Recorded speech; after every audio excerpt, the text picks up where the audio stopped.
এই পলাতক স্বৈরাচার কেড়ে নিয়েছিল কথা বলার অধিকার, রাজনৈতিক অধিকার, ভোটের যে অধিকার কেড়ে নিয়েছিল, তার বিরুদ্ধে আমাদের মোহাম্মদ মাসুদ সহ আমাদের হাজারো নেতাকর্মী প্রতিবাদ গড়ে তুলেছিল। এবং এই প্রতিবাদ করতে গিয়ে জনগণের দাবি যে অধিকার সেটিকে আদায় করতে গিয়ে তাদের মধ্যে বহু গুমের শিকার হয়েছে, খুনের শিকার হয়েছে, হত্যার শিকার হয়েছে। তাদের মধ্যে বহু বিভিন্নভাবে পঙ্গুত্ব বরণ করেছে। আজ আজ এত আত্মত্যাগের বিনিময়, এত আত্মত্যাগের পর জুলাই আগস্ট মাসে যেই মানুষগুলো, প্রায় 2000-এর মতন মানুষকে হত্যা করা হয়েছে, প্রায় 30,000-এর মতন মানুষ শুধু জুলাই আগস্ট মাসেই বিভিন্নভাবে জখম হয়েছেন, পঙ্গুত্ব বরণ করেছেন। বাকি 17 বছর তো হয়েইছে। এত হাজারো লক্ষ মানুষের আত্মত্যাগের বিনিময় আজ আমরা বাংলাদেশকে স্বৈরাচার মুক্ত করতে পেরেছি। এই স্বৈরাচার, যার বিরুদ্ধে বাংলাদেশের দল মত নির্বিশেষে, শ্রেণী পেশা নির্বিশেষে প্রত্যেকটি মানুষ প্রতিরোধ গড়েছিল, প্রতিবাদ গড়ে তুলেছিল, সেই স্বৈরাচার এই বাংলাদেশের মাটি থেকে পালিয়ে যেতে বাধ্য হয়েছে। প্রিয় ভাই বোনেরা, স্বৈরাচার বাংলাদেশের মাটি থেকে পালিয়ে গিয়েছে, কিন্তু এই যে যাবার আগে, পালিয়ে যাবার আগে যেই হত্যাগুলো সেই করেছে, শত শত হাজারো মানুষকে যে হত্যা করেছে, হাজারো লক্ষ মানুষকে যে জখম করেছে, হাজারো মানুষ যে পঙ্গুত্ব বরণ করেছে, এদের এই হত্যার জন্য, এই মানুষগুলোকে জখম করার জন্য যারা দায়ী, সেই মানুষগুলোকে অবশ্যই দেশের আইনে বিচার করতে হবে। অবশ্যই এই মানুষগুলো, এই হত্যার জন্য যারা দায়ী, তাদেরকে বিচারের আওতায় আনতে হবে। কারণ আজ যারা এই হত্যাকাণ্ডের সাথে জড়িত, বিশেষ করে এই হত্যাকাণ্ড, এই খুন গুম, এই জখম যারা করেছে, তাদের যে নেত্রী, তাদের যে নেত্রী 5ই আগস্ট পালিয়ে গিয়েছে, তার যদি বিচার না হয়, তাহলে যারা এত বছর ধরে গুম করেছে, যারা এত বছর ধরে খুন করেছে, যারা হাজারো লক্ষ মানুষকে জখম করেছে, তারা ভবিষ্যতে উৎসাহিত হবে। কাজে আসুন, আজকে আজকে আমাদের সকলকে ঐক্যবদ্ধ হয়ে দল মত নির্বিশেষে প্রতিটি গণতান্ত্রিক প্রতিটি রাজনৈতিক কর্মী, গণতান্ত্রিক প্রতিটি রাজনৈতিক দল, আজকে আমাদেরকে একটি জায়গায় ঐক্যবদ্ধ থাকতে হবে। কি সেটি? এই যে পালিয়ে যাওয়া স্বৈরাচার, ভারতে যেই স্বৈরাচার পালিয়ে গিয়েছে, তাকে এই বিচারের আওতায় আনতে হবে। এই হত্যার জন্য, এই খুন গুমের জন্য, এই জখমের জন্য, হাজারো মানুষকে গুম করেছে, খুন করেছে, তার জন্য তার বিচার করতে হবে। তাকে কোনোভাবেই ছেড়ে দেওয়া যাবে না। এই হত্যার দায় দায়িত্ব তার, এই পালিয়ে যাওয়া স্বৈরাচারের, তার বিচার করতে হবে। আজকে আমরা দেখেছি মাসুদের কন্যা তার পিতার বিচার চেয়েছে আজকে এই হাজারো মানুষের সামনে। প্রিয় ভাই বোনেরা, আপনাদের সকলের কাছে আমার জিজ্ঞাসা, এই যে মাসুদের কন্যা তার পিতার বিচার চেয়েছে, আমরা কি পারবো না তার বিচার করার জন্য? আমরা কি ঐক্যবদ্ধ হতে পারবো না মাসুদের হত্যার বিচারকে নিশ্চিত করার জন্য?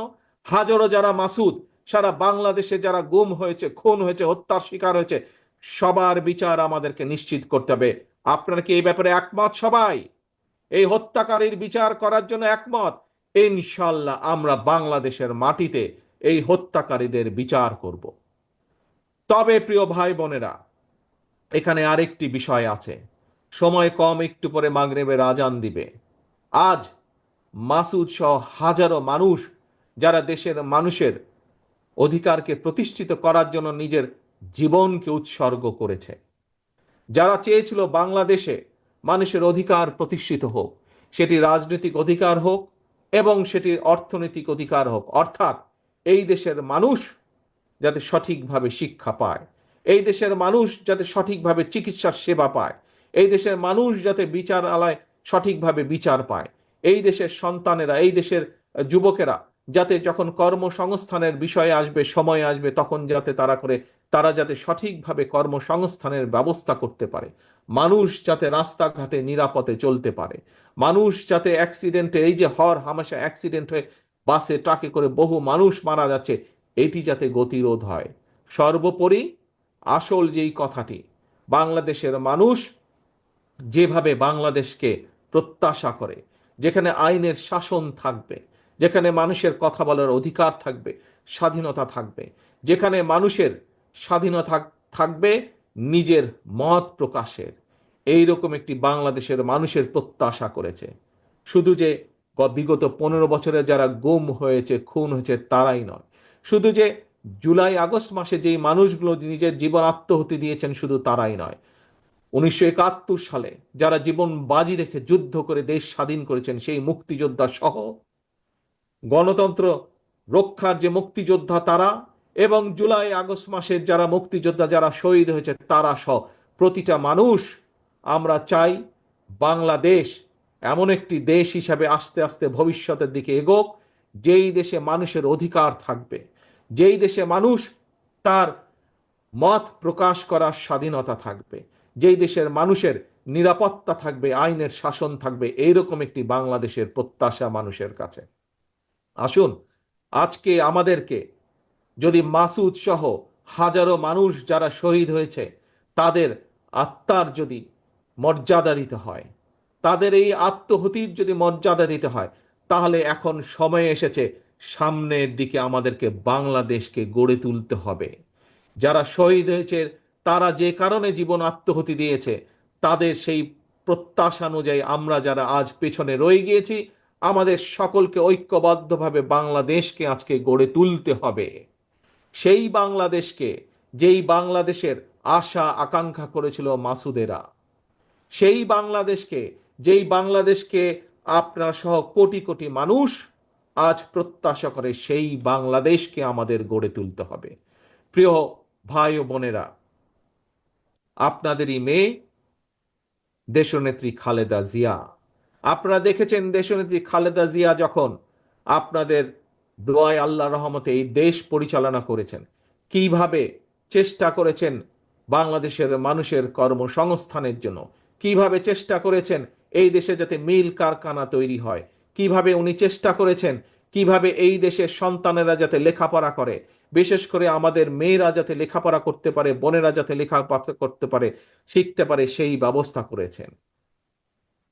প্রিয় ভাই বোনেরা, আপনারা দেখেছেন বিএনপির নেতৃত্বে শহীদ রাষ্ট্রপতি জিয়াউর রহমান যখন দেশ পরিচালনা করেছেন, আপনারা দেখেছেন কিভাবে কিভাবে দেশে খাল খননের মাধ্যমে এই দেশে কিভাবে খাদ্য উৎপাদন বৃদ্ধি করা হয়েছিল, কিভাবে দেখেছেন এই দেশে কলকারখানা তৈরি করা হয়েছিল, এই দেশে বহুদলীয় গণতন্ত্রকে প্রতিষ্ঠিত করা হয়েছিল।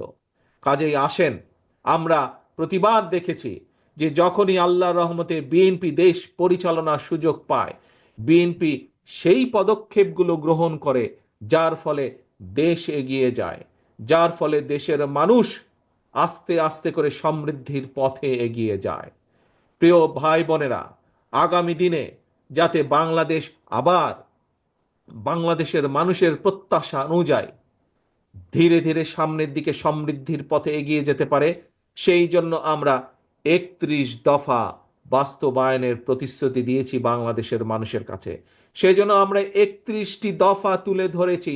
সেই 31 দফার মধ্যে আমরা দিয়েছি কিভাবে কৃষককে তার পণ্যের মূল্য দিব, কিভাবে আমরা কৃষকের কাছে সার বীজের ব্যবস্থা নিশ্চিত করব, কিভাবে এই দেশের মানুষের স্বাস্থ্য সেবা আমরা নিশ্চিত করতে চাই, কিভাবে এই দেশের শিশু সন্তানদের লেখাপড়ার ভবিষ্যৎ আমরা নিশ্চিত করতে চাই, কিভাবে আমরা বেকারদের কর্মসংস্থান করতে চাই, কিভাবে নারীদের স্বাধীনতা নিশ্চিত করতে চাই, এইভাবে আমরা 31টি দফা দিয়েছি। প্রিয় ভাই বোনেরা, আজকে আমরা বিভিন্ন মানুষের কাছে, আজকের যেই অন্তর্বর্তীকালীন সরকার, সেই সরকারকে আমরা দেখেছি সংস্কার প্রস্তাবের জন্য কমিশন গঠন করে দিয়েছে।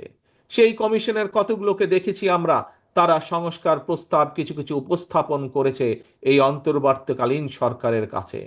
আজ যারা সরকার বা সংস্কার নিয়ে কথা বলছে, সরকারের ভেতরেই হোক সরকারের বাইরেই হোক, কিন্তু আজ থেকে প্রায় 2.5 বছর আগে আপনাদের এই প্রিয় দল বাংলাদেশ জাতীয়তাবাদী দল দেশের মানুষের কাছে দেশকে গঠনের জন্য, রাষ্ট্র কাঠামোকে মেরামতের জন্য আজ থেকে 2.5 বছর আগে এই দফাগুলো দিয়েছে, 31 দফা দিয়েছে বা সংস্কার প্রস্তাব দিয়েছে।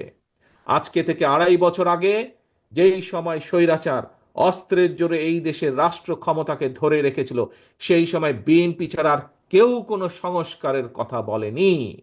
আজ শুধুমাত্র এক বিএনপি বলেছিল। প্রিয় ভাই বোনেরা, কেন বিএনপি বলেছিল? কারণ বিএনপি দৃঢ়ভাবে বিশ্বাস করত যে এই স্বৈরাচার একদিন বিদায় হবে, এই স্বৈরাচার বাংলাদেশের মাটিতে বিদায় হবে, বাংলাদেশের মাটিতে এর পতন ঘটবে, এবং তখন দেশকে গড়ে তুলতে হবে, রাষ্ট্রকে গড়ে তুলতে হবে, জনগণকে সমৃদ্ধির পথে নিয়ে যেতে হবে। সেই জন্য আজ থেকে 2.5 বছর আগে বিএনপি 31 দফা উপস্থাপন করেছে জাতির সামনে। প্রিয় ভাই বোনেরা, আমরা স্বৈরাচারকে বিদায় করেছি। ইনশাল্লাহ সামনের দিনে আমরা জনগণের শাসনকে প্রতিষ্ঠিত করব।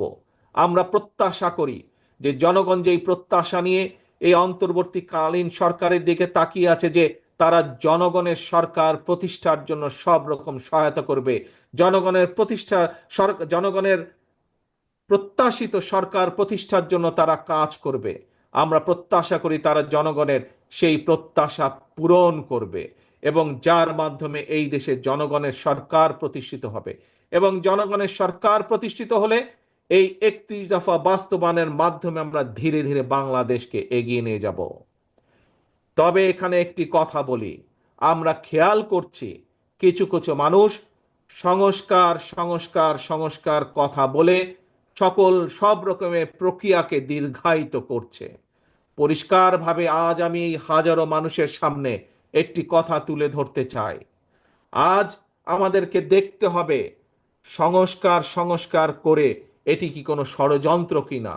যদি সংস্কার সংস্কার করে এই বিষয়টিকে যদি দীর্ঘায়িত করা হয়, তাহলে দেশের সমস্যা বাড়বে। আমাদের যে হারে দ্রব্যমূল্যের ঊর্ধ্বগতি হচ্ছে, যে হারে বেকার সমস্যা হচ্ছে, যে হারে শিক্ষা ব্যবস্থা ভেঙে পড়ছে, যে হারে আইন শৃঙ্খলা ব্যবস্থা ভেঙে পড়ছে, যদি এই সব কিছুকে আবার জনগণের প্রত্যাশা অনুযায়ী গড়ে তুলতে হয়, যদি দ্রব্যমূল্যের ঊর্ধ্বগতির লাগাম টেনে ধরতে হয়, তাহলে অবশ্যই জনগণের সেই সরকারকে প্রতিষ্ঠিত করতে হবে। যত দ্রুত আমরা জনগণের সরকারকে প্রতিষ্ঠিত করতে পারবো, তত দ্রুত আমরা বাংলাদেশকে আমরা তত দ্রুত সমৃদ্ধির পথে নিয়ে যেতে সক্ষম হব।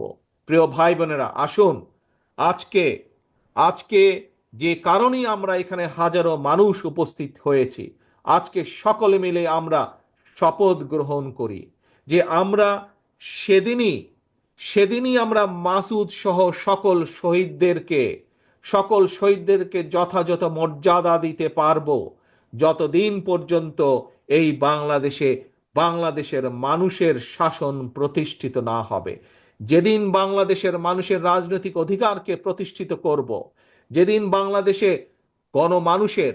মানুষের সরকার প্রতিষ্ঠিত হবে, ভোটের মাধ্যমে দেশের মানুষের সরকার প্রতিষ্ঠিত হবে, সেদিনই আমরা মাসুদ সহ আমাদের হাজারো শহীদের সঠিক আমরা মর্যাদা প্রদান করতে পারবো। আসুন আমরা প্রতিজ্ঞা গ্রহণ করি, যতক্ষণ পর্যন্ত মাসুদের আত্মার সেই মর্যাদা আমরা প্রতিষ্ঠিত করতে না পারবো, ততক্ষণ পর্যন্ত আমাদের সংগ্রাম বন্ধ হবে না, ততক্ষণ পর্যন্ত আমাদের আন্দোলন চলমান থাকবে, জনগণের শাসন যতদিন প্রতিষ্ঠিত না হতে পারে। কি ভাইরা, আমরা এই শপথ নিতে পারি? আসুন আমরা আজকে হাত তুলে সকলে এই শপথ গ্রহণ করি।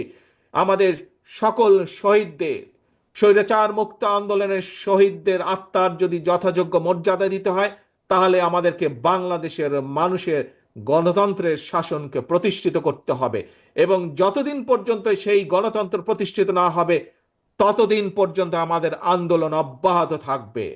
ধন্যবাদ সকলকে। তবে এখানে আমাদেরকে খেয়াল রাখতে হবে প্রিয় ভাই বোনেরা, আমাদের ভিতরের কিছু কিছু মানুষ এবং নতুন করে কিছু কিছু মানুষ আমাদের ভেতরে ঢুকে বিভ্রান্তি তৈরি করছে। তারা সমাজে এমন কিছু কাজ করা